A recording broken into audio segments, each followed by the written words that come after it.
Off top. New Smyrna Beach in Florida is known as the shark bite capital of the world. From 2010 to 2023, this beach has seen 32 shark attacks, twice as many as any beach in the world. Play the music. This is the Domonique Foxworth Show.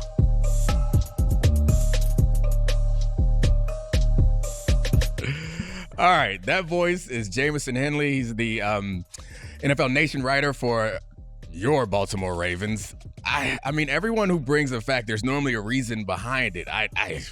Did you get bitten? What is going on? And I did. What? Yes, okay. I was.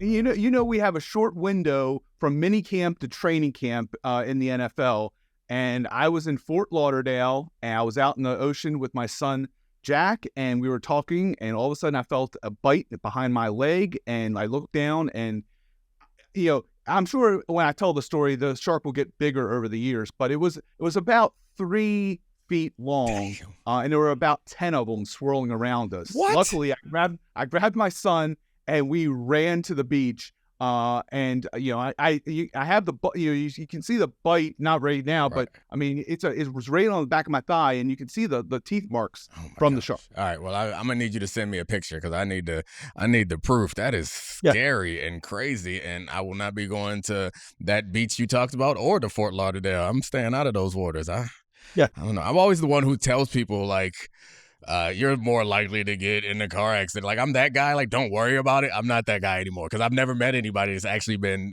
bitten by a shark. Believe me, I wish I didn't have. That's the story. One story I wish I really didn't want to have. But like I've told people when they go, the question they always ask me, they're like, "Well, what kind of shark was it?" I'm like, I didn't stare long enough. Doesn't matter. I ran. Okay, doesn't matter. I did not stay what kind of shark is it? God. I ran as fast as I could. I grabbed my son. All right, so the ocean is unpredictable, and so is the Ravens offense this year. How do you like that transition? So last year it seemed like we were coming into the season and it was a new defense, and it was like a makeover for the defense, which it took a little time for them to find their footing. Adding Roquan Smith later really helped them figure it out. But right now, I can't remember being this excited and anticipating a new offense now that Todd Monken is there. And goodness gracious, the talent in the skill position is so un-Raven-like. Yeah, it really is. It really is. And I honestly, I think you can legitimately say there's really no excuses kind of for Lamar at this point, where this offseason, it really has been in Baltimore, the offseason for Lamar, because he got everything he essentially wanted. I mean, he got his contract. He went and talked to General Manager Eric DeCosta. He requested to get either Odell Beckham Jr. or DeAndre Hopkins. They got OBJ for him. He wanted a more pass-friendly offense, so they parted ways with Greg Roman as their offensive coordinator, brought in Todd Monken. So everything he really wanted this offseason, the Ravens have checked most of those boxes. So you can sense the excitement with Lamar being out there, and he kind of talked about how Monken has given him the keys to the offense, because not only does he expect to throw the ball more this year, he's going to be able to audible more at the line of scrimmage. He's going to be able to change things when he goes up there. And that's something that he's rarely ever done under Greg Roman. In fact, even last year, it was a struggle for them to get the playoff right before the play clock expired. Now he's going to have the chance to have time to get up there, look at what's the defense presenting, and then change if he wants. It may have been what Lamar wanted, but like I also think it's what the Ravens needed. I think for next steps of this team, and in my view, it fits in well with what he's capable of, like spreading out a team and making them cover more than just Mark Andrews. Speaking of Mark Andrews, is he going to get lost in the shuffle? Like there's so many mouths to feed, and I have a hard time believing he's going to be the number one target, especially if Rashad Bateman can stay healthy and Odell Beckham can stay healthy and Zay Flowers is as good as we think. So there's a bunch of questions in there. What happens with Andrews, and how good is Zay Flowers? Yeah, with Andrews, it's going to be interesting because under Greg Roman, he had a chance to kind of freelance a little bit more. Ever since Lamar became the starting quarterback midway through that 2018 season, it was almost he had that backyard football feel with Mark Andrews, and it was almost immediate when it happened. With Monken, he likes his routes run a specific way. And I think that's going to be a change for Lamar and Andrews. It could be a positive in as well, but I think how the offense is run is going to be different for Mark Andrews and Lamar Jackson. I still think Mark Andrews, I'll still put money on Mark Andrews being the top pass catcher in this offense. Oh, really? Maybe not as the margin as before, but I still think he's going to be the number one target. But Zay Flowers, everyone I talk to is raving about him. Morgan Moses, the longtime offensive tackle, says you talk to this rookie and it's like talking to a 3-year vet. Oh. I was talking to somebody else the other day saying, Zay Flowers is asking to get an extra leg workout every single week, and that's something that wide receivers, you don't hear wide receivers ask for an extra leg. And then during the past 3 weeks leading up to training camp, Zay Flowers was knocking on Lamar's door in Florida saying, hey, let's throw some passes. So when training camp starts, Lamar might be throwing the ball and trying to get some chemistry with other guys, but he's been throwing the ball consistently with Zay Flowers. So I don't think there's going to be a lot of catch up between that. I think they're going to have a lot of chemistry from the get-go. Well, you've been around this team for more than 20 years, right? And so You've been around football for longer than that. So I know that preseason talk is sometimes just talk. And you're telling me about Zay Flowers suggests that this is believable for some reason. There's something above and beyond. It's not just the best shape of my life that you get every year. Right. I'm on plant-only diet now. I'm going to be like all that foolishness, right? Yeah, and I mean, for the Ravens, too, whenever you talk about a rookie first-round pick wide receiver for the Ravens, you always kind of have to be like, they haven't had the best track record. The Ravens, as you know, they've hit on every single position pretty much except wide receiver as far as getting a – and honestly, I think they're the only franchise never to have a Pro Bowl wide receiver. So, they're due. They're due. And I think from talking to a lot of people that have seen Zay Flowers work every single day this offseason, there is a lot of excitement. I think more excitement, honestly, I've heard more excitement about Zay Flowers than even Odell Beckham Jr. Wow. And I think that's saying a lot as well. Yeah, I was really impressed with Rashad Bateman at the beginning of last year before he got hurt. Is he, I know we talked about all these other weapons. He was supposed to be the number one, and he seemed like he was showing himself as a true number one receiver. What do you expect from him in this coming season? Yeah, the injury question is always with Rashad. And he's coming off a Liz Frank foot injury. Sidelined him the last 9 games of last year. He got the screws removed this spring from the foot, and he's consistently had some soreness. And he got a cortisone shot in mid-June, and it still hasn't really helped. So he's on PUP to start training. I think he's going to miss maybe 1 or 2 weeks of training camp, and then you'll see him come back. But honestly, when Rashad Bateman is out there on the field, he is very polished. He's more physical than what you would expect out of a guy that's maybe just like around 6'1", 6'1".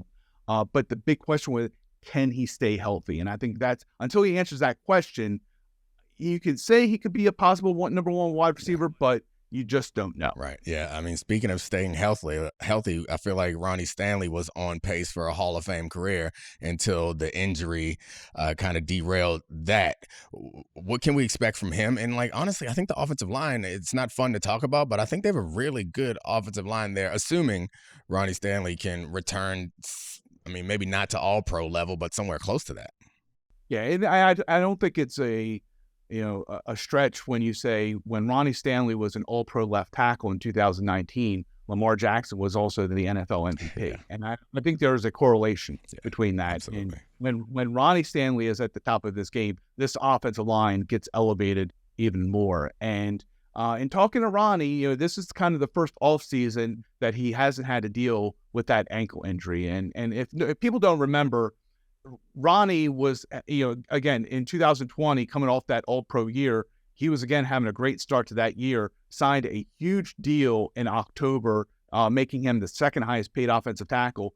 2 days later, after signing that deal, he injured his ankle, was done for the season. Not only that, but it really hurt. He wasn't even fully recovered the second year after that injury. Now, he feels this is the first offseason he hasn't had to really think about his ankle. And he feels like he's, again, I know we talk, he's in the best shape of his career entering this training camp, but he really does feel that way. Yeah. And if Ronnie Stanley can even come close to being an all-pro left tackle, I think, Lamar, it helps out Lamar, it helps out everybody on this offensive line. And I think then you start talking about this offensive line isn't just a top 10 offensive line, but it could be a top 5 or even the best one in the league. Yeah, being able to protect him really will allow. I mean, all quarterbacks are much better when they're not under pressure. You can get in Lamar Jackson, even though he's a super athlete, he's no different. If you leave him back there in the pocket, just like most quarterbacks in football, he's going to pick you apart and probably better than most quarterbacks in football. All right, let's transition over to the defense. And they made their scheme transition last year. There's a couple roster spots that I think, like the corner opposite Humphrey is a bit of a question mark. I think they have Rock Ya-Sin in there right now, right? And they've moved on from Marcus Peters. So what's the expectation for Rock? And the Ravens, as you know, and I know very well, great history of secondary play. Yeah, right. And I mean, they feel real confident in Marlon. And moving away from Marcus Peters, and last year Marcus wasn't his normal self, and he was coming back a year removed from the ACL. But still, when you don't have Marcus Peters, you lose that ball hawk, right. And that's I looked at his stats, and since he was with the Ravens in the middle of 2019, he had 6 or 8 interceptions over that time. The Ravens, nobody else. It was 2 more than anybody else on the Ravens have ever had. So. Again, you're not going to replace what I think. And Rock's not that type of player. He's not. Yeah. He's not. But they know that if he gets beat, it's going to be physically. Mentally, he understands things, and he's going to be in the right position. So he's going to be solid. He might not be the guy that's going to get you, 3, 4, 5 interceptions a year, but he's not going to get beat as much. Well, so I think that they feel solid on that regard. But then after Rock Ya-Sin and Marlon Humphrey, it's a lot of question marks after that. Who's the guy? So I want to give you a 2-part question. The guy or the unit that we are excited about this year, and the other part of that is the not so positive part. Like on the defensive side of the ball, the unit or the player or position, I guess, that people are concerned about. Yeah, and I will say that the guy I think everyone is really excited about is David Ojabo, is a pass rusher for the Ravens, and this is a guy that would have been a top 15 pick a year ago, but he tore the Achilles on his pro day. The Ravens got him in the second round. Ecstatic they got him in the second round, and now that he's a full year into kind of the program, he's a guy that they feel like can be that Terrell Suggs type pass rusher coming off. Some big words. I know. And speaking of Suggs, they haven't had a pass rusher here. They haven't had actually anybody here to get double-digit sacks since Terrell Suggs. So it's been a while, and so they're really hoping in that regard. But yeah, and I think really the big kind of question mark really for the Ravens, especially even defensively, I think would be the defensive line, because you lose a Calais Campbell, and again he was it's aging a little bit, but still you don't have when I throw some names at you, I know the common NFL fan, casual NFL fan might not know a Justin Matabuke, a Broderick Washington, Travis Jones. The Ravens love these young guys, but they're really not known throughout the leagues. So I think this defensive line feels like they have a lot to prove, but I think if you have a question mark, I think that's kind of a concern.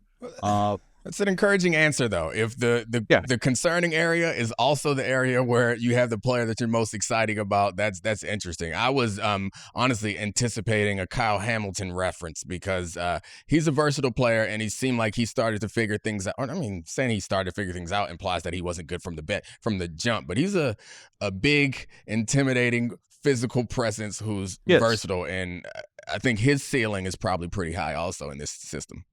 He's a guy, 6'4". He's a guy I've never, you look at him, you're like, how is this guy a safety? He just does not have that prototypical body type you think for that position. I'm looking like, how are you going to do this? And he did. Those first couple of months were kind of a struggle. And you could tell he was battling confidence-wise, because he had never had that happen before in his career. But towards the end of the year, starting to figure it out. But I'm just wondering where they're going to play. Are they going to play him a little bit closer to the line? Or are they going to make him, with Marcus Williams, going back and do a little bit more cover 2? I think that's going to be something they'll figure out throughout the year. But this is a guy that when you look at him, typically you're like, this doesn't look like your NFL safety. Yeah, I know that. And the regime there in Baltimore has changed, but it was a transition and not really a firing as much as it was a passing of the guard. And I know Ozzy's still involved. And I bring that up because one of the things that I've seen them do over the years is bring in players and eventually change their position.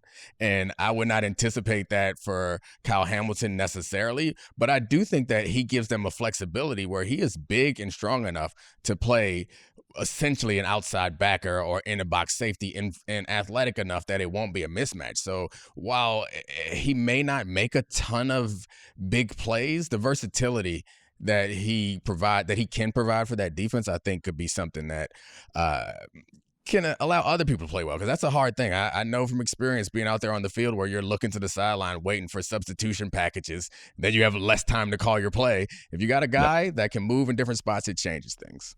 Yeah, and I wouldn't be surprised with Kyle Hamilton if he finishes with 100 tackles this year, honestly. I mean, he made a lot of tackles last year, and if he can carry that over this year, I think 100 tackles would not be a surprise for anybody here. That's a valuable thing to have, somebody who can take people to the ground in football. Yeah. All right. Unless there's anything else you wanted to touch on, I want to end by asking you if you remember your very first piece that you wrote for my University of Maryland Diamondback newspaper. Yeah, and it was on the club water polo team. What? And yes. Do we still have one of those? I don't know. I don't know if they have it. I mean, do they have a swimming pool there? I don't remember anymore. Yeah. But the swimming pool was next to the Coalfield House. Yeah. And I remember going in there going, first I thought water polo, kind of the joke is how do they teach those horses to swim? But I went in there, did my story on the water polo. I still have it cut out. My Diamondback, article, I have it cut out. It's not very good, but I still remember it. All right. Well, you got a lot of pictures to send me. I need to see this Diamondback article, and I need to see these bite marks. Either way, thank you so much, and hopefully we can talk again later in the season when the Ravens are off to a great start. Hold on, wait. Before I let you go, this is a question that I had that just popped into my mind. Who do the Ravens see as their rival? Because I've spent some time talking to both people at Kansas City and people in Cincinnati. And it's funny that Kansas City and Cincinnati think of each other a lot. They're preparing for each other, but I kind of think the Ravens are going to win the division this year and might be the biggest threat to the Chiefs in the AFC.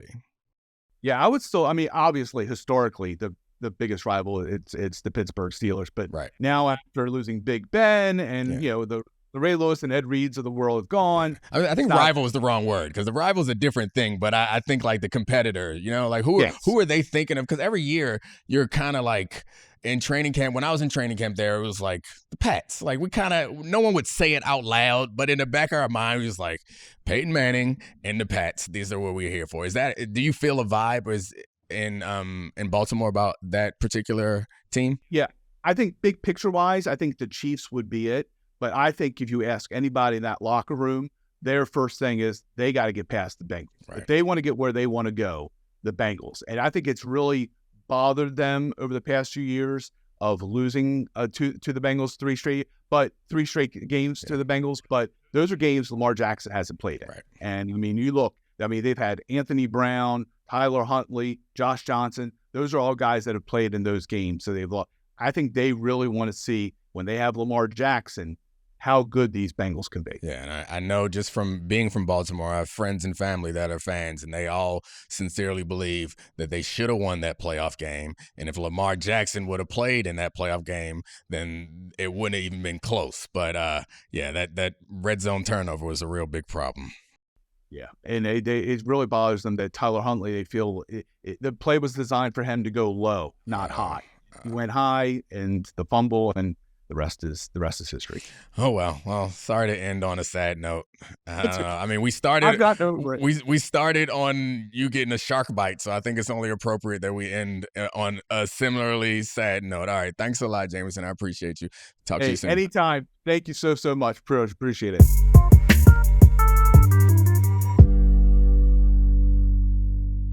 Ben Baby. He's the NFL Nation reporter for the Cincinnati Bengals. He also is giving me a run for my money and coolest person on the show. I don't like it. I like it better when I have old, crotchety sports writers on here that I'm much cooler than. But I appreciate you joining us, and you shocked me. There's nothing more Texas than a Ross Perot fact. So I guess I should have expected that from you because you are a Texas guy, but I was not expecting Ross Perot facts. Yeah, I didn't really, now let the record show, I wasn't really trying to shoehorn Texas into the conversation, which most Texans normally do. We just can't help ourselves. But, there's a major cricket league. As an Indian American, I'm really into cricket because it's, quite frankly, one of the few sports we're really good at internationally. So obviously I got to take some pride in it.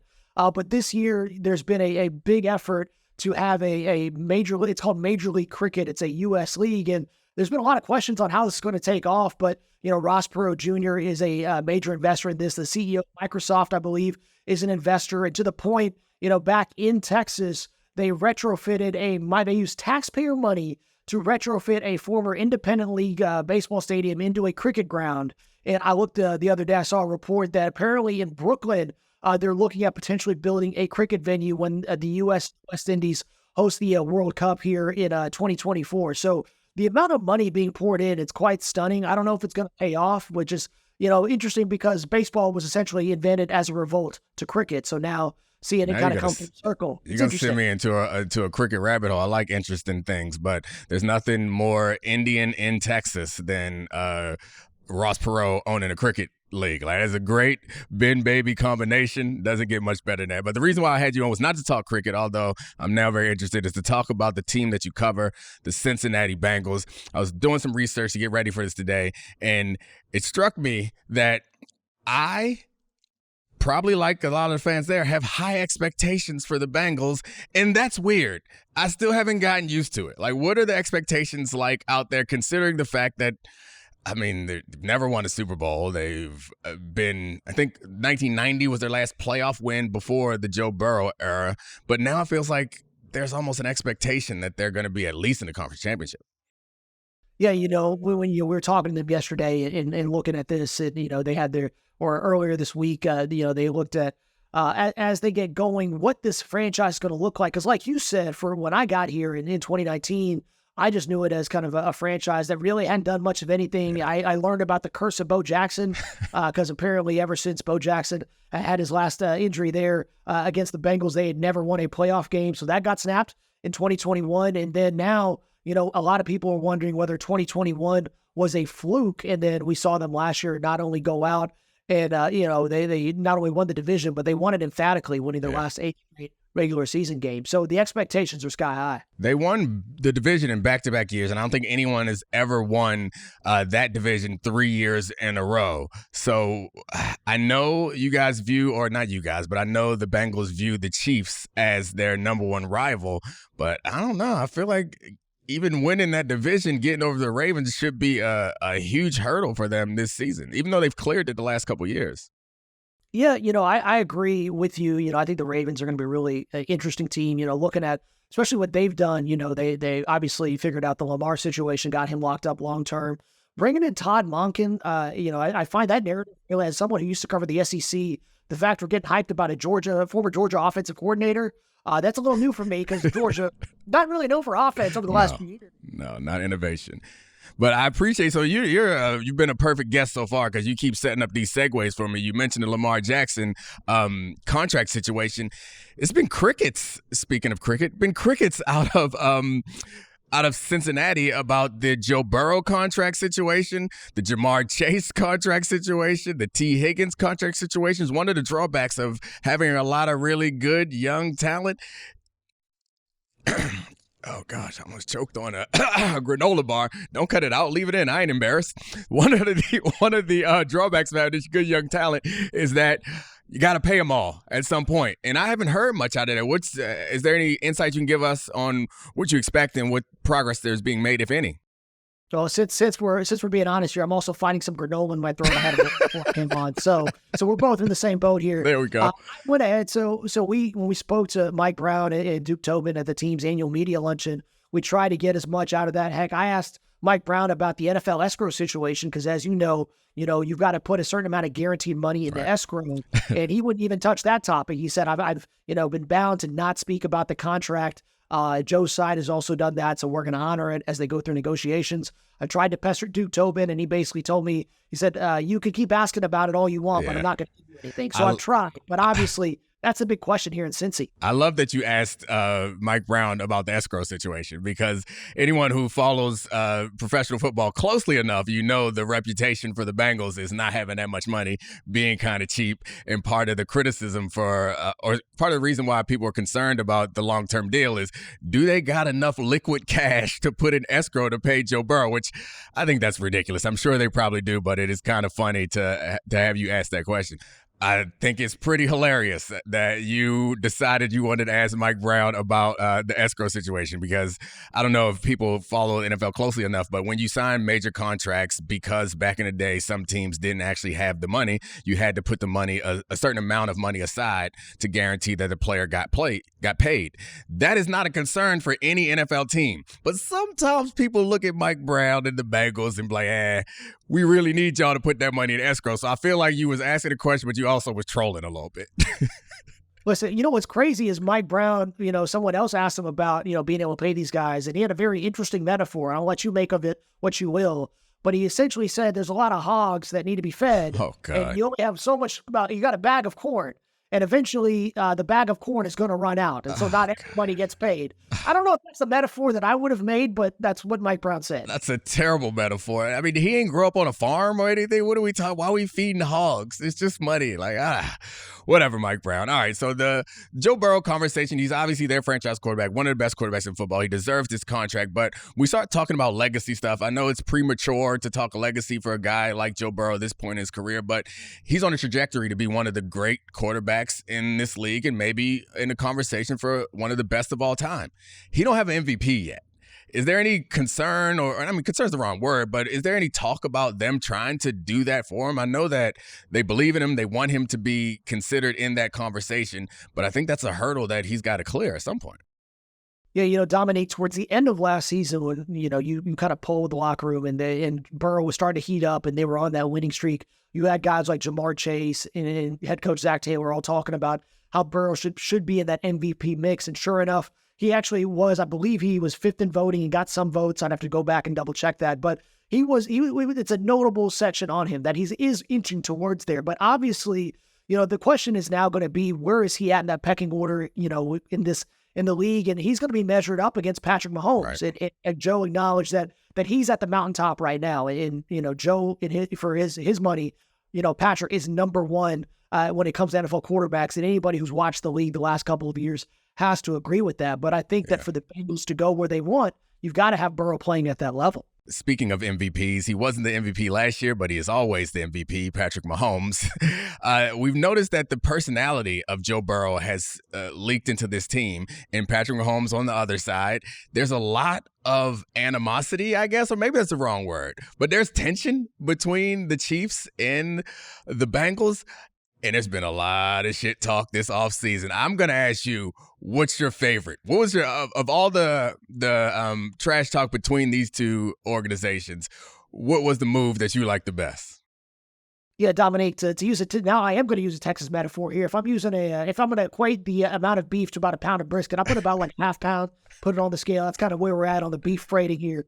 My favorite thing that we've heard so far is Mike Hilton going into the AFC Championship game, looking into a camera saying, "See y'all at Burrowhead." I mean, that's a little bold. That was great to be saying. So far, it's been quality back and forth. And I think, quite frankly, and I'm curious your thoughts, I feel like this could be one of the better rivalries we've seen in the NFL in quite some time. It already is. It feels like it. It's a game that we look forward to, and it has the marquee quarterbacks, and the trash talk, you're right, takes it to the next level. I appreciate the Bengals because they do a lot of pregame trash talk. And as much as I love Mahomes' father saying, "We're smoking on that Burrow pack" after the game, I mean, it's fun, but if you ain't talking before the game, you ain't really talking shit. You wait till after the game to talk. You already won. So the Bengals get the leg up for the trash talk because I think Kelsey did a little pregame trash talk where he like got into it with the mayor, right? There was something like that happened. I remember that last year, but I'm looking forward to it this year. Dominique, do you have time for a quick Patrick Mahomes Sr. story since you mentioned him? How dare you ask me if I have time for? Of course, I have time for a Patrick Mahomes Sr. story. Let me hear it. All right, so I'm in college. I'm in my first job at the Denver Record Chronicle. I'm easily the youngest guy at the paper. It's not very big. The only guy that plays golf, and play golf is a very loose way to put how I play. So we had a spot at a charity tournament. So I grabbed me, a couple of my fraternity buddies. We show up there on like 7 o'clock on a morning on this course. We're the only group without a foursome, and we're playing. And we're going through this, and I'm on the third hole in the rough somewhere, and all of a sudden this dude just shows up out of a golf cart and he goes, "Hey, I'm your fourth person." And we start, I'm figuring out how I'm going to get out of the rough or whatever. We ask what his kid's doing. He goes, "Oh, my kid's a quarterback at Texas Tech." And I'm like, "Oh, so walk on, dad, whatever." No. I'm in the middle of my backswing, and my buddy goes, "Where are you from?" And he goes, "I'm from White House." And I'm sitting here, I'm like this. And I go, "You mean Pat Mahomes?" He goes, "Yeah, I'm Pat Mahomes Sr." So there was, long story short, I'm going to fast forward this. We're on a tee box later on in the scramble. I feel bad for him because we're all terrible. Yeah. But he steps up to the box and he goes, I'm about to put a little cheat on this. And sure enough, he put that thing right on the green. And thank God we had him. Otherwise, we would have definitely finished above par. Oh, that is a great, great story. You think he remembers it?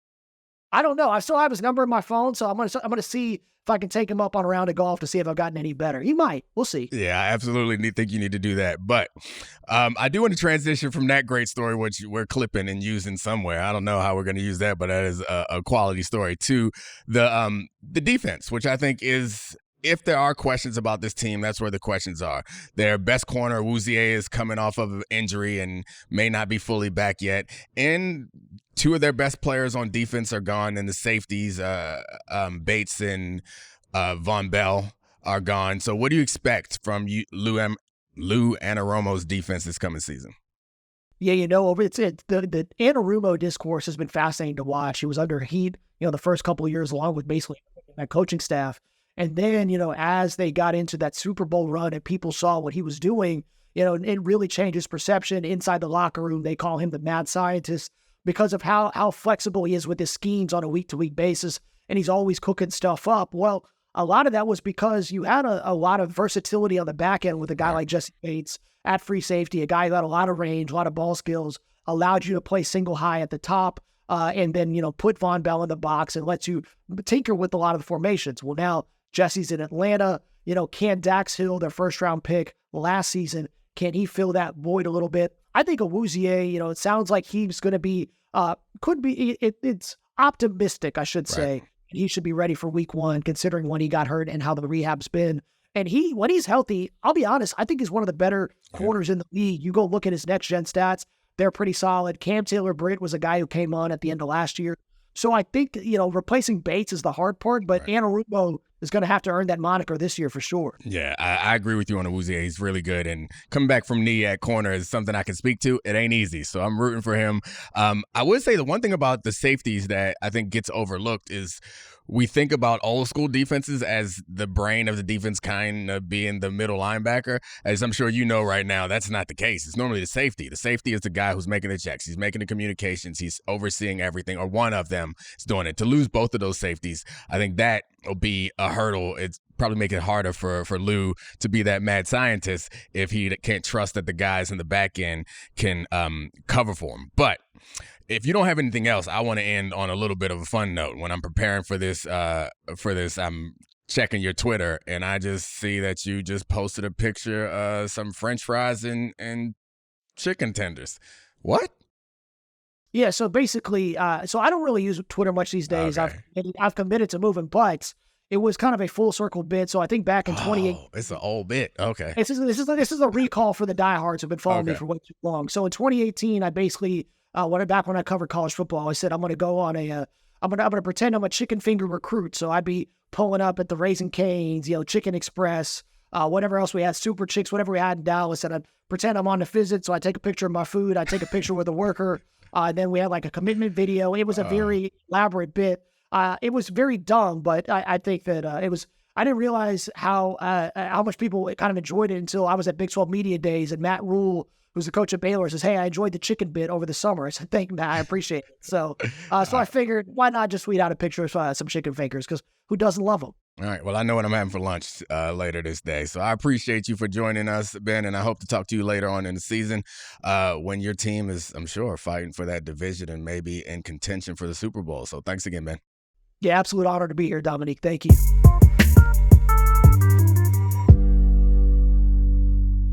Brooke Pryor, she is the NFL Nation Steelers reporter for us here at ESPN, and I like that fact. It's one of those things where you realize you haven't accomplished nearly as much as you thought you had when you're like, damn, George Washington. But he had ugly teeth though, right? So we got him beat there. We got better smiles than George Washington. I mean, he got to, found a city, a country, be the first president, like all that stuff. But we have better teeth. So who's really coming out ahead here? Me and you. I believe I'd rather be me and you than George Washington because they ain't even have deodorant, stink balls. Anyway. It's the little things, honestly. It is. I mean, speaking of stink balls, you're at training camp where I'm sure it stinks because I remember being at training camp and it was very funky. But the Steelers are like an old school team. It's funny you brought that old school fact and you mentioned Franco Harris because I find this team pretty interesting, in part because you and I were talking before the show a little bit, and they are constructing this roster in a way that is built around a running back and defense, and that feels like how I grew up. Yeah, this team, I mean, look, the standard is the standard. We know Mike Tomlin said that 500 million times, and even that's probably a conservative estimate, but it's not just a Mike Tomlin standard. Like, this is how the Steelers have always been. Yes, they had an amazing quarterback for a long time in Ben Roethlisberger, but let's be honest, the defense has been the heart and soul of this team, of this organization for a long, long time. They just give Alex Highsmith a lot of money. They paid TJ Watt recently, Minkah Fitzpatrick. They've invested so many resources in the defense, and everybody else is out here loading up in an arms race, signing guys like DeAndre Hopkins. You have, big trades that go down like A.J. Brown to the Eagles, and the Steelers are like, yeah, that's nice, but we'd like a running back and we'd like a defense, and we're going to win that way. And I actually asked TJ Watt about that today. I said, can you win if you're, zagging while everybody else is zigging? And he was like, I mean, yeah, it's defense wins championships for a reason. So again, another old school thing, but that's just the way the Steelers are. That's exactly what I would expect a Watt to answer that question with, is with the most cliche of all cliches. But that defense is ferocious, but they're in a division that is going to be challenging, and they have the worst quarterback. I guess you could argue that, well, I was going to say Deshaun Watson's season last year was rough, but he still has the pedigree. Like, we know that he is capable of reaching much higher heights than Pickett. But what are the chances that Pickett takes that second-year leap that we are hoping? Because his stats weren't great last year, but I thought, like, watching him, he was better than I expected and something to build on. And they've addressed the offensive line in some way, which I think is the best friend of every quarterback. They have receivers. Their offensive line is getting better. Hopefully, if the draft pick works out, they have a running back and a defense to support him. It's possible that Pickett, he could take a step, right? Right? I mean, here's the thing. Saying that he's the worst quarterback in the AFC North is, he's not in bad company. It's right. Not like you're saying he's the worst quarterback in the NFC. Like, that would be an insult, right? Yeah. I think that Kenny Pickett, what he lacks in explosiveness, right? We know he's not Lamar Jackson. He's not Joe Burrow. He's not even Deshaun Watson last year or at his peak. But what I think Kenny Pickett makes up for with is his swagger and his confidence. And you look at him and you don't think that's a guy with a lot of swagger. I get it. Watch Patrick Mahomes. He has that. Right. But I see it in Kenny Pickett when he's on the field. Like, he's a guy that his teammates will throw punches for. They got in a shoving match for him, protecting him in Buffalo last year when DeMar Hamlin came in and had a late hit on Kenny Pickett, and his linemen were up and like, all right, let's go. Right. He's a guy that you want to play for, and he's a guy who late in the season, he had some 2-minute drives, some game-winning drives at the end, starting with that Raiders game where they were honoring Franco Harris, retiring his jersey, and he drove down the field and won the game. He did it again late in the season, and I think that what you saw from him was this combination of poise, confidence, and swagger, and a rookie quarterback that sometimes those situations get too big for those guys, and he's a guy who played at Pitt. No disrespect to Pitt, but, like, it's not Alabama, it's not LSU. he was in a different type of pressure, but he rose to the occasion. And you talk about he's a guy that you want to be, that, is his offensive line. You want him to be best friends with those guys. The image that I think about back at training camp was last year, we're in the cafeteria and we're lucky enough that we get in there right as the players are there for dinner. So you kind of get to see some of these behind the scenes interactions. Pickett was sitting at a table. He's not the starter yet, mind you.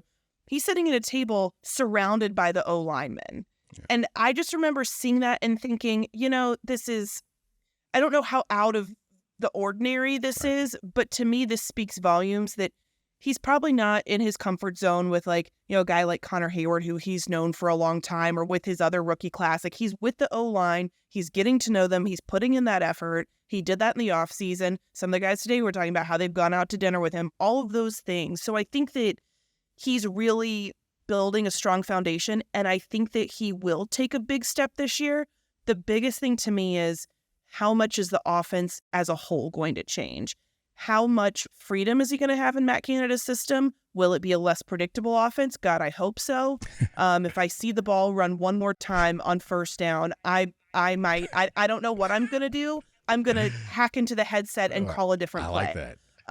Because I can't take it anymore. And of course they will run it on first down, but I can't wait for the first play in week 1 now. I will text you immediately. The very first play. Just gonna throw my phone. Yeah, very first play. I want to see if they run the ball on the first down of the season. I'm betting they do.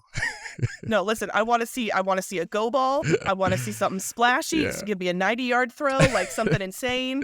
But yeah, I think if the Steelers are willing to take the training wheels off of Kenny Pickett, I think he can ride the bike. Like, you might have to hold on to the back for a second. It might be wobbly in the beginning, but just give him a good shove and he'll get going and momentum will take him. Perfect analogy. I have a young kid, so I know what that's all about. So there's a couple players on the offense that I'm interested in. So Pickens, obviously, he seems like he showed glimpses. He has the attitude, if nothing else, that you would want out of, frankly, I was going to say your receiver, out of a nose tackle. Like, he's a ferocious player who's aggressive and wants to make plays. So you have that. And I guess before we move on from that, I want to know, what's the feeling? Oh, lights out. I like that. This is fun. Yeah, let's roll with it. It's a good time. I appreciate you making time for us late in the evening to make sure this happens. I don't know if this is like a motion sensor thing. It's not. I just wave my hands around for no reason. No, I think they're trying to kick you out, so we won't keep you for too much longer. But I guess I want to hear what people are saying about that receiving core. Like, I expected that Pickens would become the one at some point. Is he moving into that role and being that dominant? I know he kind of, they moved on from, they still have the Deontay Johnson, who has issues with consistently catching the ball. So I guess by default, Pickens is the number one, but he didn't put up number one type numbers last year. Right. I still think that Deontay Johnson is the number one, right? I mean, it is wild, though, to say that he's their number one receiver, yet he didn't score a touchdown last year. If that's not the craziest stat, that should have been my random fact. I mean, what are the odds of that happening? But I think that speaks to just the offensive ineptitude as a whole. I mean, this is a team that started to be able to move the ball down the field in the second half of the year, but then they got to the red zone and it was like, oh no, what do we do? And let's just bring up Boswell and kick a field goal. I think that Pickens is a number 2 right now.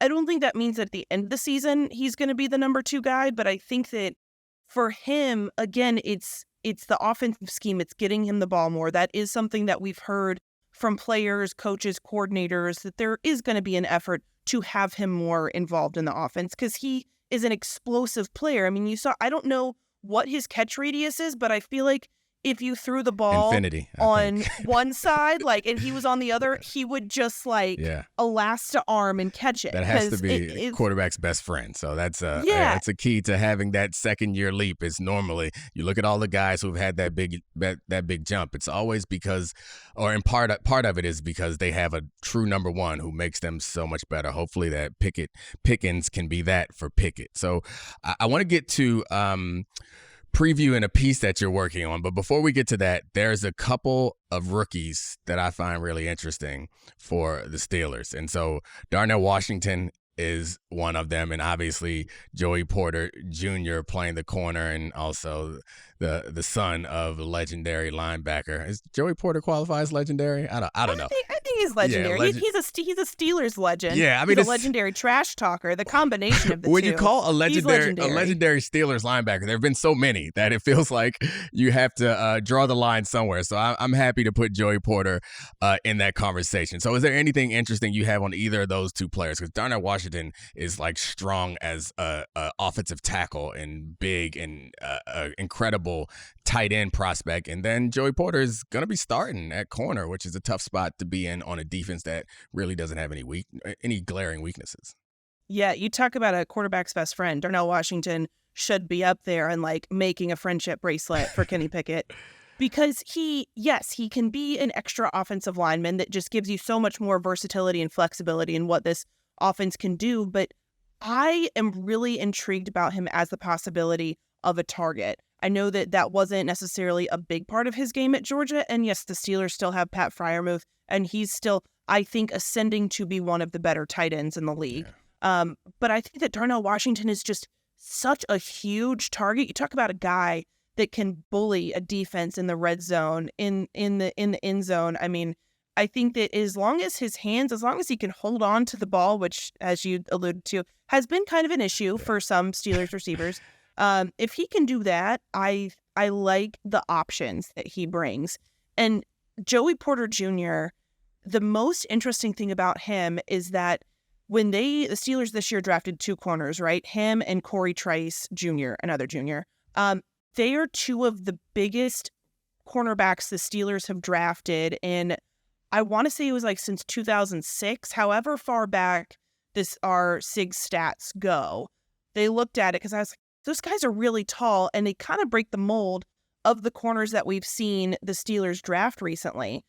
And they said, Mike Tomlin calls them avatar corners because of just like how big they are. And I think that is so interesting. It's a league-wide trend that corners have gotten taller. And I think that in the AFC is so physical anyway. The division has some really good receivers. Last year, they did struggle at times with guys that could just take the top off a defense. And I think that becomes a lot harder when you have literal trees back there guarding these guys. So I think that Joey Porter Jr. will end up being a day one starter. And with him out there, that puts Pat Pete, he's talked about, hey, like, I don't have to be a regular outside corner. You can put me wherever you want to. It would not shock me to see Joey Porter Jr. on one side, Levi Wallace on the other, and Pat P in the slot. And I think that would make it a really strong defense. That's a pretty good secondary with still with Fitz and Casey, right? The other safety backing them up. All right, so the piece that you mentioned that you're working on is about the changing I won't even try to sell it. You tell me what it's about. It sounds really interesting. I'd love to hear how far you've gotten, and I don't know when to tell people when to read it, but I'm sure we can come back and remind them when it's coming out. You know, it'll be on the internet at some point, and things on the internet live forever. There you go. As I've heard so many times. But it's so interesting because when you think about the league right now, it's a passing league, right? I mean, the highlights you see are these deep balls. But downfield passing, it was actually at its lowest level in years last year as far as how many deep throws are being attempted. The deep throws that are being attempted have a pretty high completion percentage, but there still has been a decline in the deep ball. And I've been talking to head coaches and coordinators and players about why they think that is. Because, again, when you think of the league right now, I mean, when I think of, highlight reels in my mind, I'm like, all right, Patrick Mahomes can throw the ball over a mountain. Joe Burrow's got an arm. I mean, you name it. These guys can do crazy things. Josh Allen, But it's twofold so far. I think it's actually going to be much more than twofold. It's going to be like those things in elementary school where the you fortune tellers. Yes, that's what it is. We're going to have so many options of reasons why it's like this.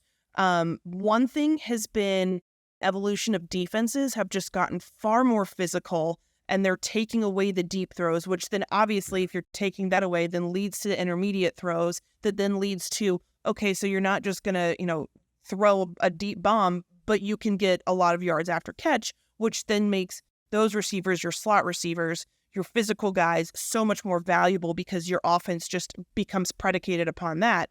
The other part is some of it is the evolution of the offense as a whole coming up through high school and college.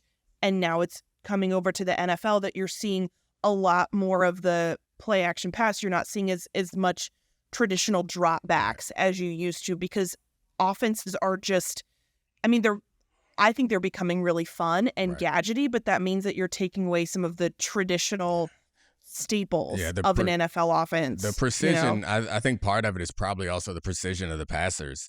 I think they're getting better, because that was one of the things when I was playing, where we would challenge teams to make 10 successful plays down the field, and most of the time they can't. Like, they're going to make a mistake at some point. But I know it's been a storyline for the last couple of years with Mahomes and with Burrow about how to address two deep looks, and they figured out how to. Both of them still have managed to figure it out, and I guess maybe the rest of the league is coming closer to the Steelers, because they do not take aggressive shots down the field, not nearly enough at least. So we'll see. I appreciate you joining us, and hopefully we'll talk again soon. I think your team is going to be pretty good. Like, it's a tough division, but there's a chance for a leap. I'm here, and I obviously I want my team to be talked about, because then it's more exciting for me. And so I will, sometimes drive the Steelers train of like, hey, pay attention to these guys. But like, really, when you look at this roster, and we didn't even talk about Najee Harris, who I think is going to be really good. I know that his numbers, the efficiency isn't there.